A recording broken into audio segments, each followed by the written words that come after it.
Ćao đaci, jeste li dobro? U ovom videu objašnjavam kako da prepoznate odnosne rečenice. Krenimo. Odnosne rečenice bliže određuju pojam na koji se odnose. Pogledajmo sledeće rečenice. Podvučene su vam zavisne rečenice. Doneo je igricu koju smo svi igrali. To je drug kakvog možeš samo da poželiš. Ko želi, naučit će ovo. Slušali su ono što im je rekla. Tetka koja je doputovala iz Norveške vodi me u tržni centar.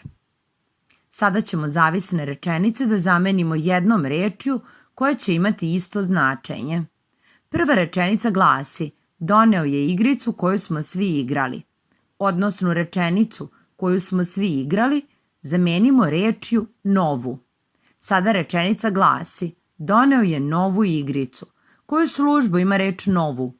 Stoji uz reč igricu i bliže određuje? To je atribut.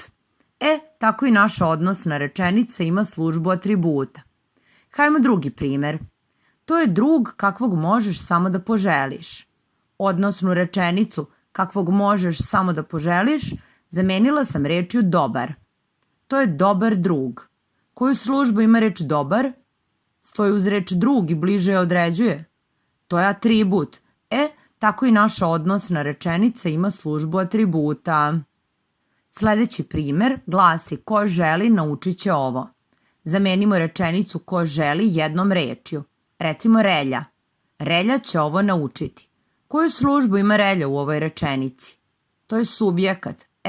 Tako je i zavisna rečenica ko želi u službi subjekta. Slušali su ono što im je rekla. Sada ćemo ovu odnosnu rečenicu što im je rekla zameniti jednom rečju. Recimo gluposti. Slušali su gluposti. Koju službu ima reč gluposti? To je ono što trpi radnju. Objekat. Tako i zavisna rečenica ima službu objekta. Peti primer je: tetka koja je doputovala iz Norveške vodi me u tržni centar.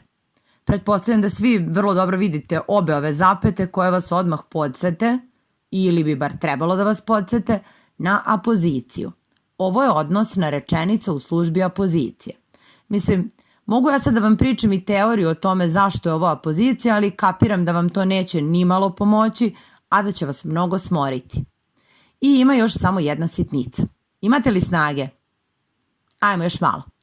Nemojte nabubati samo veznike. Zbunit će vas. Recimo, veznici kad i gde mogu da uvedu vremenske i mesne rečenice, a mogu da uvedu i odnosne rečenice. Pa kako onda da provalite kad je koja? Lako. Odnosna rečenica koja je uvedena veznikom kad i gde odnosi se na imenicu. I evo vam primer. To je mesto gde želim da budem.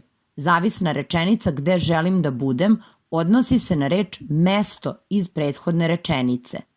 Reč mesto je imenica, znači da je i vaša zavisna rečenica odnosna. Drugi primer, nedelja je dan kad mi se ne uči. Zavisna rečenica kad mi se ne uči odnosi se na reč dan. Pošto je dan imenica, vaša zavisna rečenica je odnosna. I eto, toliko o odnosnim rečenicama. Lajkujte, šerujte, prijavite se na naš kanal. Vidimo se. Pozdrav!